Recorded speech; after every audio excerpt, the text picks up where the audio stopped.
সাইয়েদনা ঈসা আলাইহিস সালাম দাজ্জালকে হত্যা করার জন্য বাংলাদেশে নামবে না, দাজ্জালকে হত্যা করার জন্য সৌদি আরবেও নামবে না, মিশরেও নামবে না, ইরাকেও নামবে না, লেবাননেও নামবে না, আলজেরিয়াতেও নামবে না, তিউনিসিয়াতেও নামবে না, মরক্কোতেও নামবে না। সাইয়েদনা ঈসা আলাইহিস সালাম দাজ্জালকে হত্যা করার জন্য ফিলিস্তিনের দামেস্কের জামে মসজিদের সবচেয়ে বড় মিনারার পাশে দুইজন ফেরেশতার পাখার উপরে ভর করে জমিনে নেমে আসবে। এই জায়গাটা অনেক গুরুত্বপূর্ণ জায়গা। আল্লাহ বলেছেন বারাকনা হাওলা, এই পুরো এলাকাটাকে আমি বরকত দিয়ে ছেয়ে দিয়েছি। পড়েন আল্লাহু আকবার। আবার এই জায়গায় বিশাল একটা যুদ্ধ হবে। ফিলিস্তিনের একটা শহর আছে আল গৌতা, এই গৌতা শহরে মুসলমানদের কেন্দ্রবিন্দু হবে। কিয়ামতের আগ দিয়ে যা যা ঘটবে সব এই ফিলিস্তিনে ঘটবে। এই জন্য তিন আর জাইতুনের কসম কাটার মধ্য দিয়ে ফিলিস্তিনের কসম কেটেছে কে? এই ফিলিস্তিনের বাইতুল লাহাম, যেটাকে বলে বেথেলহাম, এই বেথেলহাম সিটিতে ঈসা আলাইহিস সালামের জন্ম। সুবহানাল্লাহ পড়েন। মনে থাকবে কোন শহরে? বেথেলহাম। খাদাও রাসূলুল্লাহ, ধন্য করো দিদারে, আমি কেঁদে কেঁদে হই গো সারা, ধন্য করো দিদারে। দুই সাথীকে পাশে নিয়ে হায় ঘুমিয়ে আছো নিঝুম নিরালায়, আমি সইতে পারি না বিরহ জ্বালা, ধন্য করো দিদারে। ডেকে লও হাবিবাল্লাহ, ধন্য করো দিদারে। পড়েন আমিন। অসাধারণ কথামালা এই গানের, কিন্তু সামান্য একটু সমস্যা আছে। বিশ্বনবীর কাছে দিদার চাওয়া যায় না, দিদার চাইতে হবে কার কাছে? দেখা দাও মাবুদ আল্লাহ, ধন্য করো দিদারে, আমি কেঁদে কেঁদে হই গো সারা, ধন্য করো দিদারে। পড়েন আমিন। এজন্য বিশ্বনবীর দিদার আল্লাহর পক্ষ থেকে অনেক বড় নিয়ামত, কিন্তু দিদার বিশ্বনবী দিতে পারে না। দিতে পারে কে? বিশ্বনবী স্বপ্ন যুগে কাকে এসে ওনার নূরানি চেহারাটা দেখাবেন, এটা বিশ্বনবীর সিদ্ধান্তে নয়, একজনের সিদ্ধান্তে। তিনি কে? এজন্য বলতে হবে ডেকে লও মাবুদ আল্লাহ। চিল্লা এখন ঠিক কিনা? এজন্য বিশ্বনবীর এই মসজিদে নামাজ পড়লে 1 রাকাতে 1000 রাকাতের সওয়াব, মসজিদুল আকসাতে পড়লে 1 রাকাতে 500 রাকাতের সওয়াব, আবার মসজিদুল হারামে 1 রাকাত নামাজ পড়লে 1 লক্ষ রাকাতের সওয়াব দিবে কে? তার মানে তিন আর জাইতুন বলে আল্লাহ ফিলিস্তিনের কসম কেটেছেন। আর এই ফিলিস্তিনের মধ্যে মসজিদুল আকসা রয়েছে, যেটা বিশ্বনবীর মেরাজের স্টেশন। বিশ্বনবী মেরাজ করতে যে ওইখানে ব্রেক নিয়েছে, ওইখানে বিশ্বনবী ট্রানজিট নিয়েছে। ট্রানজিট চিনেন তো? আপনি সৌদিতে যদি উমরা করতে যান, সৌদি এয়ারলাইন্সে গেলে ডিরেক্ট ফ্লাইট, কিন্তু কাতার এয়ারওয়েজে গেলে, এমিরেটসে গেলে আপনাকে কাতারে ট্রানজিটে যেতে হবে, এমিরেটসে ট্রানজিটে যেতে হবে। বিশ্বনবীর মেরাজটাও হয়েছে এইভাবে। সরাসরি রব্বুল আলামিন বিশ্বনবীকে আল্লাহর আরশের টান দিয়ে একেবারে নিয়ে যায় নাই। বিশ্বনবীকে মক্কাতুল মুকাররমা থেকে প্রথমে বিশ্বনবীকে ইয়াসরিবে নেওয়া হয়েছে। বিশ্বনবী ওনার চাচাতো বোন উম্মে হানির ঘরে শোয়া ছিলেন। সাইয়েদনা জিব্রাইল ঘরের চালটা ফাঁকা করে বিশ্বনবীকে তুলে নিয়ে হাতিমে কাবার মধ্যে বসালেন। বিশ্বনবীর গলার নিচ থেকে শুরু করে নাভি পর্যন্ত এক টান দিয়ে ছিঁড়ে ফেললেন। বিশ্বনবীর কলিজাটাকে বের করলেন, জামজামের পানি দিয়ে বিশ্বনবীর কলিজাটাকে ধৌত করলেন, আবার কলিজা ঢুকিয়ে দিয়ে সেলাই করে দিলেন। বিশ্বনবীর পুরো জীবনীতে শুধুমাত্র কেবলমাত্র কয়েকজন সাহাবা বিশ্বনবীকে উদম গায়ে দেখেছে, মানে খালি গায়ে দেখেছে। যে সমস্ত সাহাবারা বিশ্বনবীকে খালি গায়ে দেখার সুযোগ পেয়েছে, তারা বলেছে আমরা বিশ্বনবীর গলা থেকে নাভি পর্যন্ত এই জায়গায় সেলাইয়ের দাগ দেখতে পেয়েছি। সাইয়েদনা জিব্রাইল গলা থেকে নাভি পর্যন্ত কেটে কলবটা বের করে জামজামের পানি দিয়ে ধুয়ে আবার সেট করে দিলেন। এরপর সেলাই করে দিলেন, এটাকে বলে শাক্কে সাদার, সিনা চাক। কি বলে?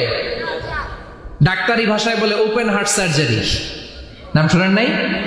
বিশ্বনবীর পুরো জিন্দেগিতে 2 বার এরকম ওপেন হার্ট সার্জারি হয়েছে। আল্লাহু আকবার। মেরাজের রাতে হাতিমে কাবা থেকে ওপেন হার্ট সার্জারি করে বিশ্বনবীকে সাইয়েদনা জিব্রাইল উড়িয়ে নিয়ে গেলেন একটা মরুর প্রান্তরে, ঘুটঘুটে অন্ধকার। সাইয়েদনা জিব্রাইল বললেন, ও নবী এই জায়গায় দোয়া করেন। বিশ্বনবী দোয়া করলেন। দোয়ার পরে জিব্রাইলকে বললেন, ও জিব্রাইল কোন জায়গায় রেখে দোয়া করতে বললা? জায়গাটা তো চিনলাম না। সাইয়েদনা জিব্রাইল বলে, নবী গো, কিছুদিন পরে আপনার এলাকা থেকে আপনি বিতাড়িত হবেন। আপনার এলাকা থেকে বিতাড়িত হয়ে যেই জায়গায় আপনি হিজরত করতে যাবেন, এই জায়গাটা হলো ওই জায়গা, হিজরতের জায়গা। জায়গাটার নাম হলো ইয়াসরিব। ইয়াসরিব মদিনার পূর্ব নাম হচ্ছে ইয়াসরিব। আবার সেখান থেকে বিশ্বনবীকে তুলে এক পাহাড়ের উপরে নেওয়া হলো। এগুলো মেরাজের রাতের ঘটনা। ওই পাহাড়ে নামিয়ে বলা হলো, ও নবী আপনি দোয়া করেন। তার মানে প্রথম স্টেশন মদিনা, ইয়াসরিবে। দ্বিতীয় স্টেশন পাহাড়ের উপরে। ব্রেক নিচ্ছেন। ব্রেক নিয়ে বড় জার্নির জন্য বিশ্বনবীকে তৈরি করছে কে? কারণ একটু পরে এমন জোরে টান দিবে, 7 আকাশ ভেদ করে আল্লাহর আরশে চলে যেতে হবে। চিল্লা এখন ঠিক কিনা? পাহাড়ের উপরে নামিয়ে বললেন, ও নবী দোয়া করেন। বিশ্বনবী পাহাড়ের উপরে দোয়া করলেন। এবার বললেন, ও জিব্রাইল আইয়ু জাবালিন হাদা, অন্ধকার, ঘুটঘুটে অন্ধকার, কিছু দেখি না, এটা আবার কোন পাহাড়? সাইয়েদনা জিব্রাইল বললেন, ও নবী এই পাহাড়টা হলো জাবালু মুসা, আপনার ভাই মুসার পাহাড়। এটা হলো তুর পাহাড়। তুর পাহাড়ের চূড়ায় এসেছেন। সেখান থেকে আরেক ব্রেক দিয়ে বিশ্বনবীকে মসজিদুল আকসাতে নেওয়া হয়েছে। যে মসজিদুল আকসা ফিলিস্তিনের ভূখণ্ডে অবস্থিত, যে মসজিদে 1 রাকাত সালাত আদায় করলে 500 রাকাতের সওয়াব আমলনামায় ঢুকিয়ে দিবে কে? আবার এই ফিলিস্তিন বিলাদুস শাম, এই শামদের যেন তেন জায়গা নয়। 2টা বর্ণনায় পাওয়া যায় কিয়ামতের ময়দানটা হবে আরাফাতের ময়দানে। আবার আরেকটা বর্ণনায় পাওয়া যায় কিয়ামতের ময়দানটা হবে সিরিয়া, ফিলিস্তিন, এই শামের ভূখণ্ডের ময়দানে। পড়েন সুবহানাল্লাহ। সাইয়েদনা ঈসা আলাইহিস সালাম দাজ্জালকে হত্যা করার জন্য বাংলাদেশে নামবে না। দাজ্জালকে হত্যা করার জন্য সৌদি আরবেও নামবে না, মিশরেও নামবে না, ইরাকেও নামবে না, লেবাননেও নামবে না, আলজেরিয়াতেও নামবে না, তিউনিসিয়াতেও নামবে না, মরক্কোতেও নামবে না। সাইয়েদনা ঈসা আলাইহিস সালাম দাজ্জালকে হত্যা করার জন্য ফিলিস্তিনের দামেস্কের জামে মসজিদের সবচেয়ে বড় মিনারার পাশে 2 জন ফেরেশতার পাখার উপরে ভর করে জমিনে নেমে আসবে। এই জায়গাটা অনেক গুরুত্বপূর্ণ জায়গা। আল্লাহ বলেছেন, বারাকনা হাওলা, এই পুরো এলাকাটাকে আমি বরকত দিয়ে ছেয়ে দিয়েছি। পড়েন আল্লাহু আকবার। আবার এই জায়গায় বিশাল একটা যুদ্ধ হবে। ফিলিস্তিনের একটা শহর আছে আল গৌতা। এই গৌতা শহরে মুসলমানদের কেন্দ্রবিন্দু হবে। কিয়ামতের আগ দিয়ে যা যা ঘটবে সব এই ফিলিস্তিনে ঘটবে। এই জন্য তিন আর জাইতুনের কসম কাটার মধ্য দিয়ে ফিলিস্তিনের কসম কেটেছে কে? এই ফিলিস্তিনের বাইতুল হাম, যেটাকে বলে বেথেলহাম, এই বেথেলহাম সিটিতে ঈসা আলাইহিস সালামের জন্ম। সুবহানাল্লাহ পড়েন। মনে থাকবে কোন শহরে? বেথেলহাম। বেথেলহাম শহরে ঈসা আলাইহিস সালামের জন্ম। তার মানে আল্লাহ ঈসা নবীর জন্মস্থানের কসম কাটলেন।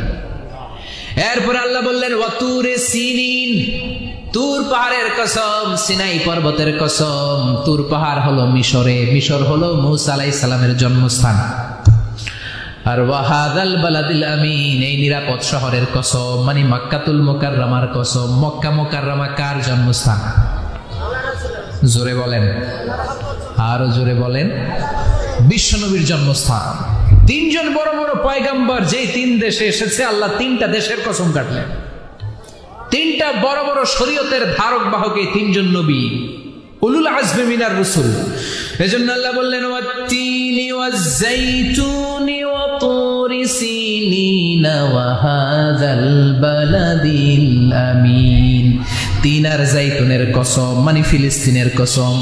ওয়া তুরি সিনিন, তুর পাহাড়ের কসম, মিশরের সবচাইতে উঁচু পাহাড়। যে পাহাড়ের চূড়ার উপরে উঠে সাইয়েদনা মূসা আলাইহিস সালাম সরাসরি আল্লাহর সাথে কথা বলেছেন।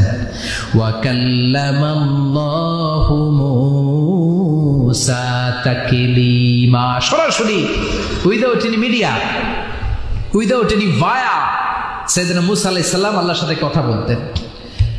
পৃথিবীতে 4টা আসমানি কিতাব সবচাইতে সেরা। এক হচ্ছে তাওরাত, দ্বিতীয়ত জাবুর, তৃতীয়ত ইনজিল, চতুর্থত কোরআন। তাওরাত আল্লাহ নাজিল করেছেন সাইয়েদনা মূসা আলাইহিস সালামের উপর, জাবুর নাজিল করেছেন দাউদ আলাইহিস সালামের উপর, ইনজিল নাজিল করেছেন ঈসা আলাইহিস সালামের উপর, আর বিশ্বনবীর উপর নাজিল করেছেন কোরআন। ঠিক কিনা? এই তাওরাতকে রব্বুল আলামিন স্বয়ং নিজ হাতে লিখে কাঠের ফলকের মধ্যে, তক্তার মধ্যে লিখে সাইয়েদনা মূসা আলাইহিস সালামকে দিয়েছে। সুবহানাল্লাহ। এটাকে আরবিতে বলে আলওয়াহ। লাউহের প্লুরাল হচ্ছে আলওয়াহ। কাঠের তক্তার মধ্যে আল্লাহ নিজে তাওরাত লিখেছেন। কিসের মধ্যে লিখছেন? কথা বলেন, শুনতেছেন? মনোযোগ আছে? কাঠের তক্তার মধ্যে তাওরাত লিখলেন, লিখে মূসা আলাইহিস সালামকে বললেন, মূসা ফিহি বুরহান, ফিহি হুদা, ফিহি হিদায়া। এই হচ্ছে তাওরাত কিতাব, আমি নিজ হাতে লিখে দিয়েছি। এর মধ্যে হেদায়েত আছে, এর মধ্যে বরকত আছে, এর মধ্যে বুরহান আছে, দলিল আছে। যাও এই কাঠের তক্তার মধ্যে লেখা তাওরাত কিতাবকে নিয়ে যাও, বনি ইসরাইলের কাছে এই তাওরাত কিতাবের দাওয়াত দাও। সাইয়েদনা মূসা আলাইহিস সালাম ছিলেন অনেক শক্তিশালী নবী। উনি ভাবলেন অল্প কয়েকটা তক্তা, কাউকে ডাকার দরকার নাই, আমার ভাই হারুন রে লাগবে না, আমি যথেষ্ট। আমার ভাই হারুন রে কষ্ট করে পাহাড়ের উপরে টেনে আনার দরকার নাই, 3-4টা তক্তা আমি নিজেই নিতে পারবো, নিজেই নিতে পারবো মনে করে সাইয়েদনা মূসা আলাইহিস সালাম আল্লাহর লেখা তক্তার উপরে যে তাওরাতের ফলক, এই ফলক ধরে টান দিয়েছে উঠানোর জন্য। আল্লাহ যেহেতু কিতাব দিয়েছে নিয়ে যায়, কিন্তু কি আজীব তামাশা, তক্তা ধরে কাঁধে তুলবে তো দূরের কথা, নাড়াতেই পারে না। সুবহানাল্লাহ আসতে বলেন, নাড়াতেই পারে না। উনার এত শক্তি, উনি এক থাপ্পড় মেরে ফেরাউনের বাবুর্চিকে ওই জায়গার মধ্যে দুনিয়া থেকে বিদায় করেছিলেন। এক ধাক্কা মারলে 10 জন 10 হাত দূরে যেয়ে পড়তো। উনি রেগে গেলে ওনার মাথার চুলগুলো টুপি আর পাগড়ি ভেদ করে উপরের দিকে এরকম খাড়া হয়ে দাঁড়িয়ে যেত। স্বয়ং মালাকুল মাউতকে থাপ্পড় মেরে চোখ কানা করে দিয়েছিলেন। এর কারণ মালাকুল মাউত মানুষের সুরাতে আসছিল আর অনুমতি নেয় নাই। ঘরের মধ্যে ঢুকার আগে অনুমতির দরকার আছে না নাই? কি সুন্দর ইসলাম, হোয়াট এ প্রাইভেসি ইন ইসলাম।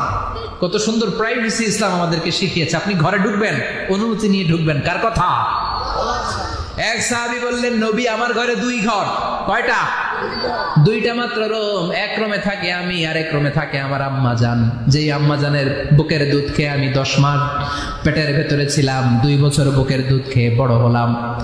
আমার আম্মা জান থাকে এক রুমে, আমি থাকি আর এক রুমে। ও নবী, আমার মায়ের রুমে ঢোকার আগেও কি অনুমতি নেওয়া লাগবে নাকি? বিশ্বনবী বললেন, ও সাহাবা, আতুহিব্বু আন তারাহা উরিয়ানা, do you like to see your mother naked? তুমি কি তোমার মাকে নেকেড দেখতে চাও? তুমি কি তোমার মাকে উলঙ্গ দেখতে চাও? সাহাবী বললেন, কাল্লা, কখনোই না। বিশ্বনবী বললেন, ইদান তাস্তাদিন, তোমার মাকে যদি উলঙ্গ দেখতে না চাও তাহলে অবশ্যই অবশ্যই অবশ্যই তোমার মায়ের ঘরে ঢোকার আগে অনুমতি নিয়ে ঢুকবা। সুবহানাল্লাহ। মায়ের ঘরে ঢোকার আগে অনুমতি নিতে হবে। তাহলে ভাইয়ের ঘরে, বোনের ঘরে, ভাবির ঘরে, হ্যাঁ, ঢুকাই যাবে না। ভাবির ঘরে ঢোকা যাবে? কারো ঘরে ঢোকার আগে অনুমতি নিতে হবে। এটাকে বলে প্রাইভেসি। ইসলামী প্রাইভেসিকে গুরুত্ব দেয়। কারণ আপনি হয়তো এমন একটা সময় চলে যাবেন ঘরের ভিতরে, ঘরের ভেতরে আপনার আম্মা ওই সময় হয়তো হালকা পোশাক পরে, সিম্পল কোনো কাপড় পরে শুয়ে আছে, ঠিক কিনা? ওই পোশাকে সে আপনার সামনে আসতে চায় না। আপনি যখন নক করবেন, আপনি যখন সালাম দিবেন, পারমিশন চাইবেন, সে হয়তো ওনাকে ঢেকে চাদর পরে সুন্দর করে জামাটা পরে তারপরে আপনার সামনে আসবে। চিল্লায় বলেন ঠিক কিনা? এজন্য অনুমতি নিয়ে ঢুকা ফরজ। কারো ঘরে যখন যাবেন আগে সালাম দিবেন, 3 বার সালাম দিবেন। 3 বার সালাম দেওয়ার পরে যদি উত্তর না পাওয়া যায় চলে যাবেন। কার কথা? মানতে রাজি আছেন তো? এগুলো মানি না, এই জন্যই ঘরে অশান্তি, ফ্যামিলিতে অশান্তি, চোখের হেফাজত নাই, নজরের হেফাজত নাই। এই নজরের লাগাম যদি টেনে ধরতে পারেন, ফ্যামিলির 50% সমস্যা এমনিই চলে যাবে। চিল্লা এখন ঠিক কিনা? সাইয়েদনা মুসা আলাইহিস সালামের কাছে মালাকুল মাউত, মৃত্যুর ফেরেশতা, মানুষের সূরাতে এসেছিল, অনুমতি নেয় নাই, হুট করে ঘরে ঢুকছে, ঢুইকা কয় আনা মালাকুল মাউত, আমি মৃত্যুর ফেরেশতা, জিতু আন আকবাদা রূহাক, আপনার রূহ কবজ করতে আসছি। মুসা আলাইহিস সালাম দেখতেছে একজন সলিমুদ্দি। মুসা নবী দেখে কি, আর সলিমুদ্দি কয় কি, আমি মালাকুল মাউত। ভেজাল আছে না নাই? সাইয়েদনা মুসা আলাইহিস সালাম দেখে দিব্যি সাধারণ মানুষ, আর সে বলে আমি তোমার রূহ কবজ করতে এসেছি। মুসা আলাইহিস সালাম রেগে গেলেন, অনেক মেজাজওয়ালা নবী ছিলেন, রাগের চোটে এক থাপ্পড় দিলেন, থাপ্পড় খেয়ে মালাকুল মাউতের এক চোখ নাই। বুখারীর বর্ণনা, ফাসাক্কাহু ফাফাকু আইনা, থাপ্পড় মারলেন, চোখ শেষ। মালাকুল মাউত বাঁচার জন্য দিলেন দৌড়, এক দৌড়ে আল্লাহর আদেশে আল্লাহর আরশে চলে গেলেন, যে বলে মাবুদ এমন নবীর কাছে পাঠিয়েছেন, আরসালতানি ইলা আবদিন লা ইউরিদুল মাউত, এমন বান্দার কাছে পাঠিয়েছে ওই বান্দা মরতে চায় না, খালি মারতে চায়। কি করতে চায়? মরতে চায় না, মারতে চায়। দেখেন কি করছে আল্লাহ, বললেন ও মালাকুল মাউত, ভুল করছো, সালাম দাও নাই, অনুমতি নাও নাই, মানুষের সূরাতে গেছো, আর নবীও সাধারণ নবী না, মেজাজওয়ালা নবী। ঠিক কিনা? চিন্তা করে লাভ নাই, আমি কথা বলবো। সাইয়েদনা মুসাকে আল্লাহ ডেকে বললেন, ও মুসা, তুমি নাকি মরতে চাও না, খালি মারতে চাও। সাইয়েদনা মুসা বলেন, না মাবুদ, আমি তো চিনি নাই, এটা যে মালাকুল মাউত আমি তো চিনি নাই, চিনলে তো তার গায়ে আমি হাত তোলার সাহস করতাম না। আল্লাহ বললেন, ও মুসা যাও, দাইয়াদাকা আলা মাতনি সাউর, ওই যে একটা গাভী দেখা যায়, ষাঁড় দেখা যায়, ওই গরুর পিঠের উপরে তোমার ডান হাতটা রেখে দাও। সাইয়েদনা মুসা আলাইহিস সালাম গরুর পিঠের উপরে ডান হাত রাখলেন। আল্লাহ বললেন, মুসা তোমার ডান হাতের নিচে গরুর যতগুলো পশম, প্রত্যেকটা পশমের বিনিময়ে তোমার এক এক বছর করে হায়াত আমি বাড়িয়ে দিলাম।